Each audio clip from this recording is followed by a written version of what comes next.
Baik, kami dari kelompok 2 akan mempresentasikan hasil tugas kami, yaitu dengan judul Strategi Pemerintah dalam Pemberdayaan Ekonomi Masyarakat Pesisir Kuala Bubon melalui diversifikasi buah nipah menjadi produk bernilai jual tinggi. Nah, sebelum kami mempresentasikan hasil kerja kelompok kami, di sini saya mewakili teman-teman kelompok 2 ingin mengucapkan terima kasih kepada Bapak Nabi Marifanda selaku dosen pengampu mata kuliah Tata Kelola Daerah Pesisir sehingga kami bisa menyelesaikan tugas ini.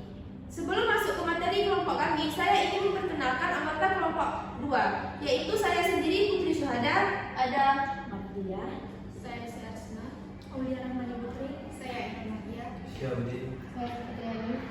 Oke, nah selanjutnya kita akan masuk ke pembahasan materi kelompok kami, di mana kami di sini akan membahas yang pertama latar belakang. Kelompok kami membahas kondisi nyata yang ada di masyarakat pesisir Kuala Bubon Kabupaten Aceh Barat. Daerah ini memiliki sumber daya terkait buah nipah yang tinggi, namun dengan pengelolaan yang masih minim, sehingga masyarakat Kuala Bubon tidak tahu cara mengelola buah nipah dengan baik.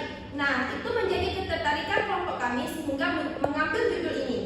Membahas selanjutnya tujuan dan manfaat penelitian yang akan dibahas oleh Kak Mardia.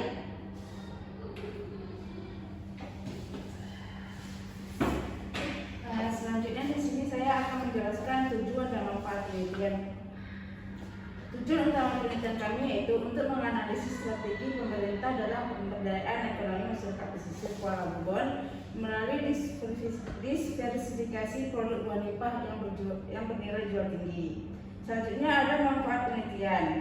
Satu, yaitu bagi mahasiswa sebagai pembelajaran tentang wilayah daerah pesisir. Yang kedua, bagi Dinas Kelautan dan Perikanan sebagai bahan evaluasi dan inovasi kebijakan berbasis potensi lokal serta meningkatkan tata kelola pemerintah daerah. Sedangkan bagi masyarakat sebagai pintu masuk ekonomi kreatif dan kemandirian finansial melalui pemanfaatan menuju sumber daya nipah berkelanjutan. Selanjutnya saya kembali kepada moderator. Oke, terima kasih. Slide selanjutnya akan disampaikan oleh Yusi. Baik, selanjutnya itu ada metode penelitian. Metode penelitian ini meliputi pengajuan surat izin penelitian, penyusunan instrumen wawancara sebagai alat pengumpulan data primer, dan pengumpulan data sekunder yang mendukung.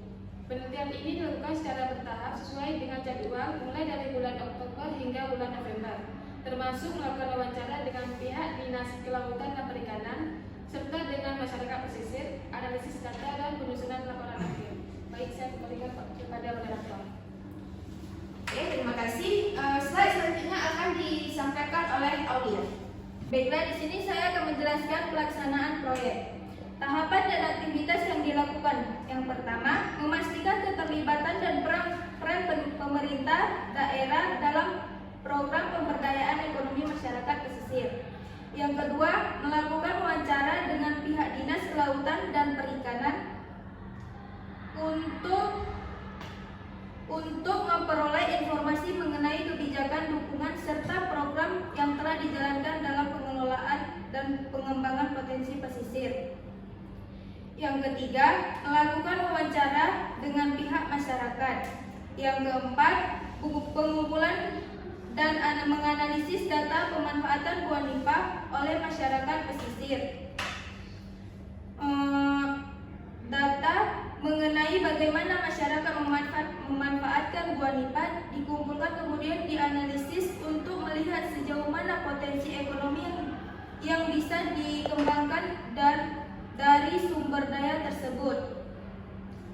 Yang kelima, mengidentifikasi kendala dan peluang pengembangan diversifikasi produk buah nipah. Sekian, terima kasih. Saya kembalikan pada moderator. Oke, next akan disampaikan oleh Ainur. Baik, di sini saya akan menjelaskan tentang monitoring dan kendala. Jadi, selama penelitian berjalan, kami tidak akan lepas tangan sendiri kepada ketua. Jadi, kami selalu mengandalkan yang namanya monitoring atau pemantauan dari pembuatan laporan hingga proyek akhir. Dan juga demikian kami juga mendapatkan kendalanya di instansi. Jadi kendalanya ini keterlambatan izin dan juga jadwal yang mendadak dari instansi tersebut. Baik, demikian saya berikan kepada moderator. Oke, selanjutnya akan disampaikan oleh Syihabuddin. Baik, saya akan menjelaskan itu strategi penyelesaian masalah. Yaitu yang pertama, komunikasi aktif dengan instansi terkait konfirmasi penelitian. Yang kedua itu memanfaat data sumber dan wawancara alternatif. Yang ketiga itu koordinasi dan manajemen untuk tim. Yang keempat itu melakukan monitoring dan mengatur jadwal agar selesai tepat waktu.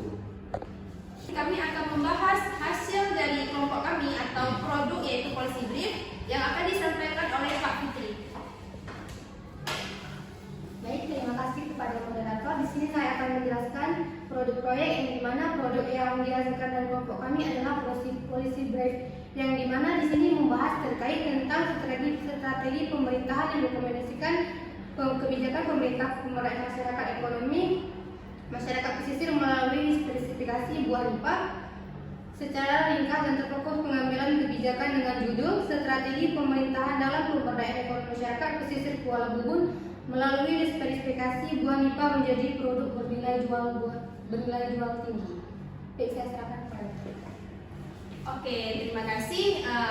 Mungkin hanya sekian presentasi yang dapat kelompok kami sampaikan. Adapun di sini saya akan membahas ulang terkait dengan kesimpulan dari kelompok kami, yaitu diversifikasi olahan buah nipah merupakan peluang strategis untuk memperkuat ekonomi masyarakat pesisir Kuala Bubun dengan peningkatan kapasitas teknis, fasilitas alat produksi, penguatan kelembagaan, dan strategi pemasaran digital. Masyarakat dapat menghasilkan produk bernilai tinggi secara mandiri dan berkelanjutan. Penelitian terdahulu menunjukkan bahwa pemberdayaan yang terintegrasi adalah kunci keberhasilan transformasi ekonomi lokal. Sekian dari kelompok kami akhiri. Assalamualaikum warahmatullahi wabarakatuh.